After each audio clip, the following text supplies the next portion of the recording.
आप ये जो मैसेज डाल रहे हो ना कि बीजेपी की कार्यकाल में ना तो जवान सेफ है ना ये है। सर मेरी पोस्टिंग 2006 में J&K में थी, कुपवाड़ा में। वहाँ पे बॉर्डर पे एक रूल था, no first fire no more than 11 nm, यानी कि जब तक पाकिस्तान की तरफ से एक भी फायर नहीं आ जाता तुम कोई फायर नहीं करोगे। नो मोर देन 11 mm मतलब वो हमारे ऊपर RPG चलाएं, मोटरार चलाएं, कुछ भी चलाएं, हम 11 mm से ऊपर का राउंड नहीं चला सकते थे वहाँ पे। मेरे हाथ पे ओम गुदा हुआ है।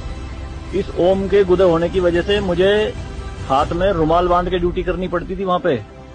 अगर उनको ओम दिख गया ना तो छोटे छोटे बच्चे पत्थर मारना शुरू कर देते थे। और सर श्रीनगर के लाल चौक पे 26 जनवरी के दिन बहुत बड़ा तिरंगा बिछा के जिंदी गाय काटी थी, जिंदी, और जिंदी की खाल उतारी थी सबके सामने, पूरी सेना के सामने। यूनिट खड़ी थी वहाँ पे पूरी, और चक्कू लहरा के खूब बोलते थे, क्यों भाई हिंदुस्तानी कुत्तों, तुम्हारी माँ है ना ये, देखो क्या हाल करेंगे इसका हम। भाई कुछ नहीं उखाड़ सकते थे उनका। क्यों? क्योंकि सेंट्रल में गवर्नमेंट गंडवी थी, नपुंसक गवर्नमेंट थी। हमारे सर पे चौकी बना ली थी उन्होंने, जो LAC है ना, LOC, उस पे बिल्कुल वहीं 50 मीटर के दायरे में। और रात में बड़े बड़े स्पीकर पे माइक पे बोलते थे पाकिस्तानी रेंजर्स, अरे अपनी बहनों के एक रात के लिए हमें दे दो, क्या हुआ हिंदुस्तानी नपुंसको, चलाओ गोली।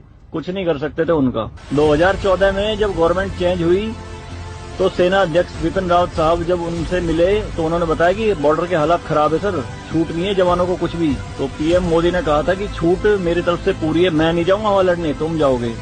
आज की डेट में आप मुझे एक भी चौकी बता दो अगर वहां ढूंढने से मिल जाए। दूरबीन लगा के देखनी पड़ती है पहाड़ों में, वो भी बंकरों में है अंदर, सारी लगा दी उन्होंने तोप उड़ा के।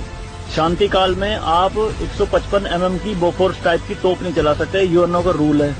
लेकिन 2014 में ये बोफोर्स भी चली J&K में पाकिस्तान की तरफ चौकी उड़ाने के लिए। तो सर ये मत कहिए कि बीजेपी के कार्यकाल में जवान मर रहे हैं, ये हो रहा है। सर सेना के जो हाथ खुले हैं ना वो बीजेपी के कार्यकाल में ही खुले हैं। मैं इसका जीता जागता प्रत्यक्ष आपके सामने बैठा